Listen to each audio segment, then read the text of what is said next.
St. Louis, Missouri, the International Bowling Museum and Hall of Fame stands as a shrine to the kings of the game, able sportsmen whose stories provide inspiration for one of America's favorite pastimes.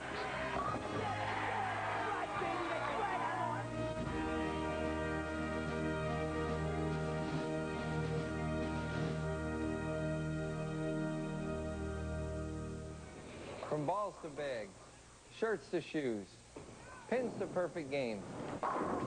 The International Bowling Museum and Hall of Fame here in St. Louis, Missouri celebrates all things bowling. Ross' 7-10 split was magical, but the guy who routinely practiced the supernatural on the lanes was Andy Varipapa. Gaining worldwide recognition by knocking down intricate pin setups, Varipapa had more tricks up his sleeve than a shady CFO. And believe me, he inspired many other bowlers to attempt trick shots of our own. Here's one that Andy made famous.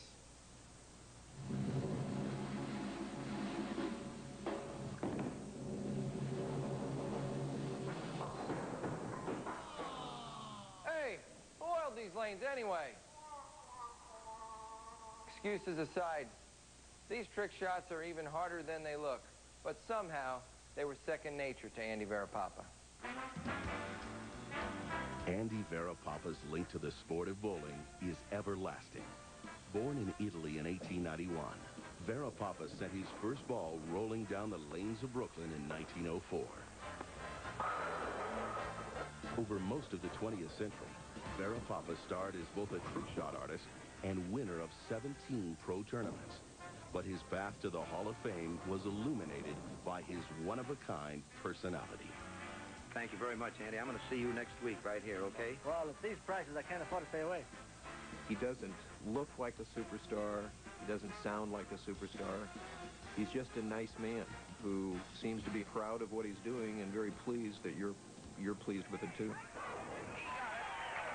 there's the great Andy Varipapa kick.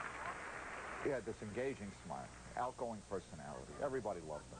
What made Andy such an interesting person is his self-confidence, so to speak. You know, Andy was positive that he was the best bowler that ever lived, and I'm not sure that he wasn't. Joe, you're going to bowl the greatest bowler in the world. You know that? I know that. He knows it, too. He'll tell you. Andy Varipapa, ladies and gentlemen. No one could dispute Varipapa's claims. Not when he was inventing and converting jaw-dropping, never-before-seen trick shots. It was his passion then and his legacy now. He told me, you know, son, when you shoot a 250, some people might remember that in an exhibition. When you make a really good trick shot, it leaves a lasting effect in them forever. He knew that for people to get into the sport of bowling, they were going to have to enjoy it. It's not just a question of throwing strikes. It's a question of giving them a show. He began with the big four, the 4, 6, 7, 10. Andy had his own special technique for this shot. And he said he'd like to have the American Bowling Congress adopt it so we could all improve our averages.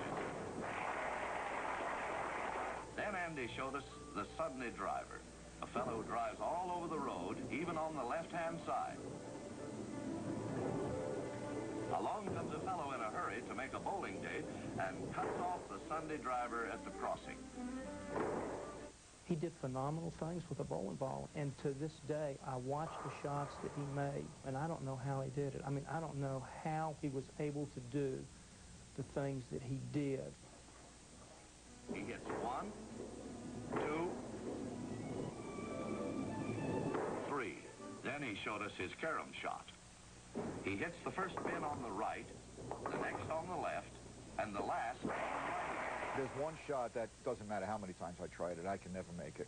He could kick it down the lane and send it all the way out to the right gutter and make it come all the way back to the left gutter. It may not have been the best looking trick that he did, but I could never kick a ball and get it to go where I would like it to go.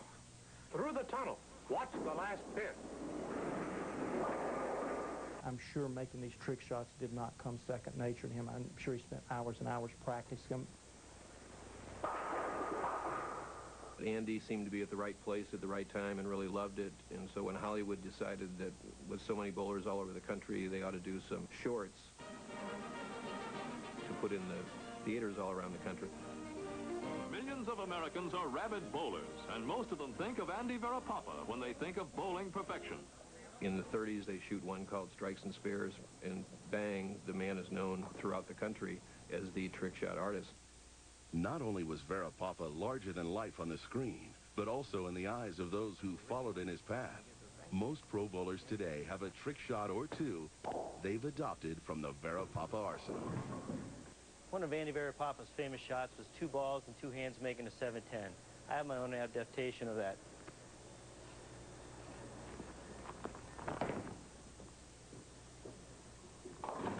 One of Andy's favorite shots was making the back road, the 7, 8, 9, 10. He always used to say, if anybody ever threw it slow enough to leave the back road, this is how they should make it.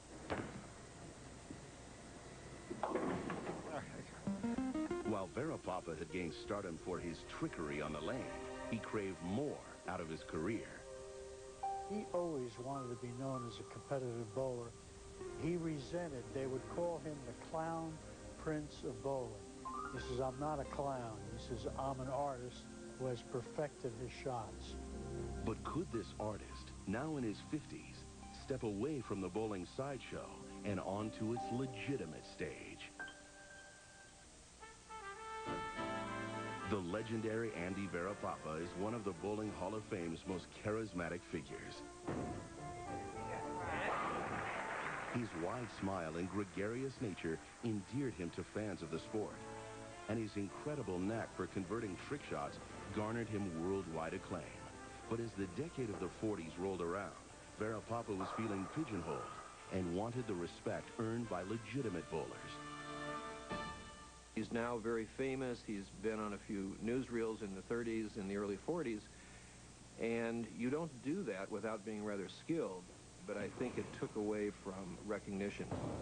Today, I think of somebody like Robin Williams, who has been so well established as a wonderful, zany comedian that people have almost a hard time getting used to seeing him playing a very serious role. And so I think the same kind of thing happened with Andy.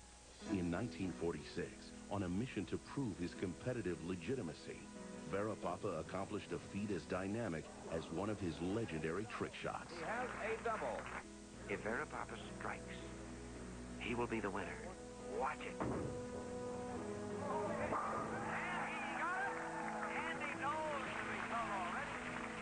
Here's this 55-year-old man, and he wins the All-Star tournament in '46, which is the tournament. Here's your $1,000. And then comes back in 1947 and does it again. So suddenly, you realize that this man can compete at the national level. Not a youngster, but he can throw it. Look at that. Beautiful. At that time, the All-Star was 100 games in 7 days. And you're bowling against the best bowlers in the world. And he won back-to-back, and then the following year, he finished second. When they go look at the greatest achievements in sport, that wasn't listed in the top 100 is really annoying to me, because it would be like Jack Nicklaus at the age of 56 winning the U.S. Open back-to-back. And because bowling hasn't been looked at the way that it should as far as the sport goes over the years, that one wasn't even considered. But in the sport of bowling, I still consider that the best achievement ever. But Varapapa wasn't through stunning bowling audiences as he continued to hit the lanes even into his 90s. Practice makes perfect, and if you don't succeed in the first 30 or 40 years, stick to it. Something is bound to happen.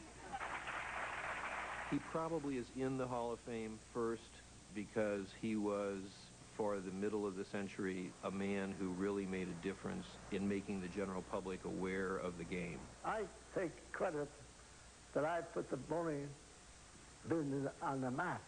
People will tend to see the trick shots, but when you look at his record, he's a Hall of Famer on the lanes, not just a personality. Let's give this great competitor a wonderful hand. Andy Varapapa.